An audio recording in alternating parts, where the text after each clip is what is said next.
from the prophet by Khalil Gibran. It's called Freedom. And an orator said, "Speak to us of freedom." And he answered, "At the city gate and by your fireside, I have seen you prostrate yourself and worship your own freedom. Even as slaves humble themselves before a tyrant and praise him, though he slays them.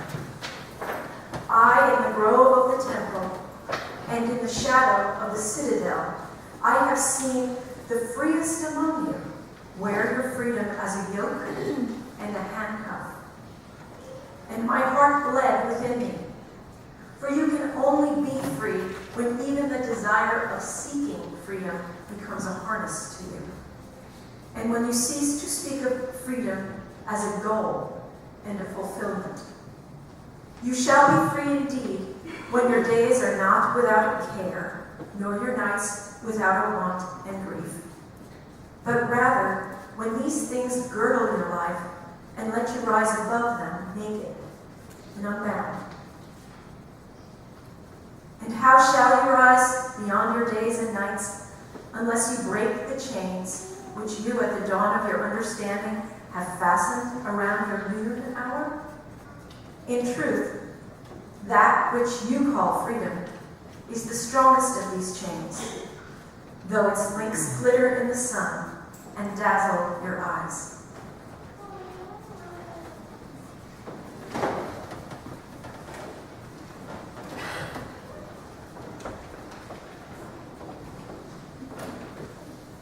I chose that reading because I think Gibran wrote it for us. We liberal religionists are deeply committed to the ideal of freedom.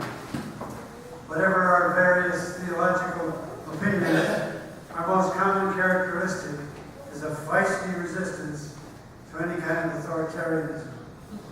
Indeed, we are so strenuous in our independence of belief that I once described my congregation as in the doggone pendants. On the whole, I regard this distinctive trait of ours as a healthy thing. It is certainly more conducive to intellectual growth than an uncritical acceptance of dogma. But I also believe a haunting observation, quote, that every institution ultimately falls from an excess of its own primary principle. That was haunting. Every institution eventually falls from an excess of its own primary principle. So this morning, I would contend that there's no such thing as absolute freedom. We are free within certain boundaries, and the paradoxical fact is that these boundaries, which limit our freedom, can also enhance it.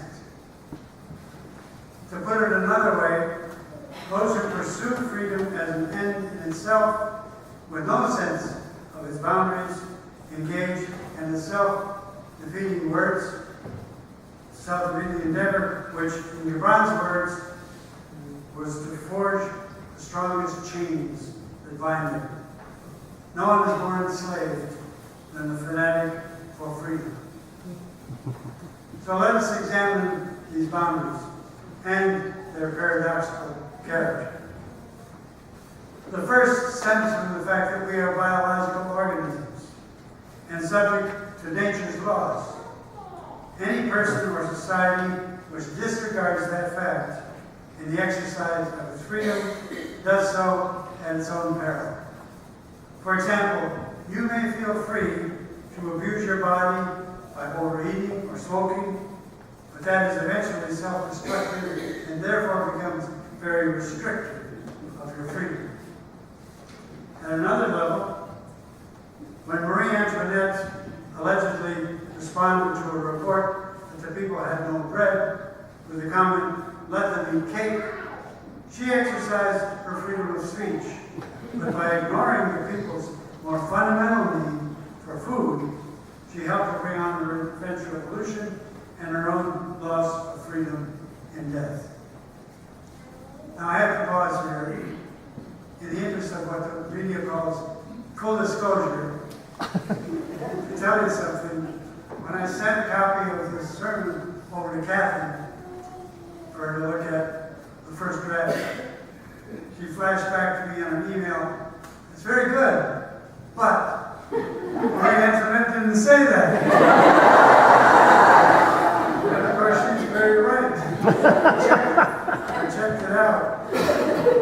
But because the illustration was so perfect for me, I left it in there. But you notice I said allegedly.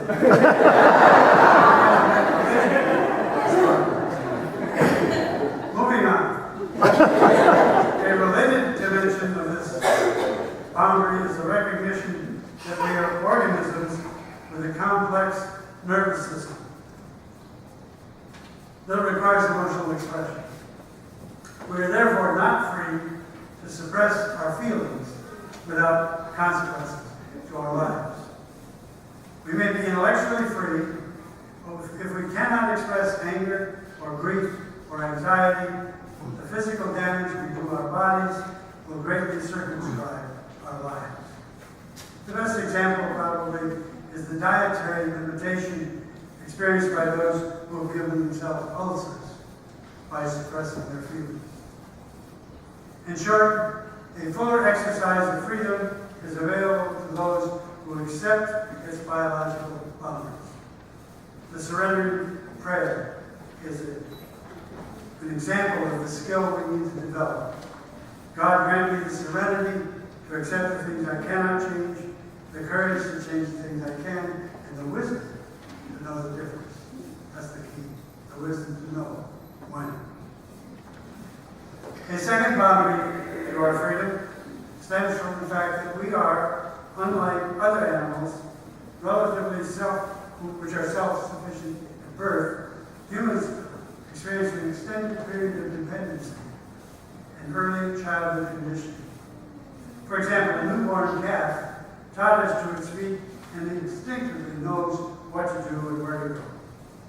But a human infant is totally dependent and has to learn everything it needs for survival, a process which takes many years. The advantage seems to be on the side of the calf. This is only true at the beginning of life. Instinct, while valuable at that stage, places great limitations on further development.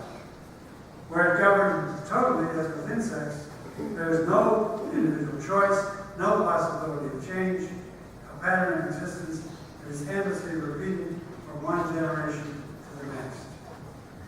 A human being, coming into the world unfinished, with less instinctive coding, has enormous plasticity. We have a greater capacity for learning. But again, the paradoxical fact is that we are free only when we recognize these boundaries which childhood conditioning imposes on us. In early childhood, our need for our parents is so great that the environment they create molds our character. Their attitudes become ours, converted into an internal regulatory system which has been termed the superego, or conscience. On the surface, this process seeks to limit our freedom, and in extreme cases, it can. But also, it is the source of the values and principles which represent the accumulated wisdom of human experience. All that childhood conditioning gives us something we couldn't get any other way. Without such a mechanism, there would be no culture and no common ethical system upon which we build a larger context for our free choice. While we are not free to violate that conditioning without consequence, recognizing that fact is a gateway to greater freedom, enabling us to function more fully in a world where certain values are commonly held. The philosopher Nietzsche once wrote, "Freedom is the will to be responsible to ourselves." Well, that's true if we remember that we are conditioned creatures. Those selves are conditioned. A circumstance, again, which paradoxically limits our freedom, but also frees us from having to continually reinvent the wheel.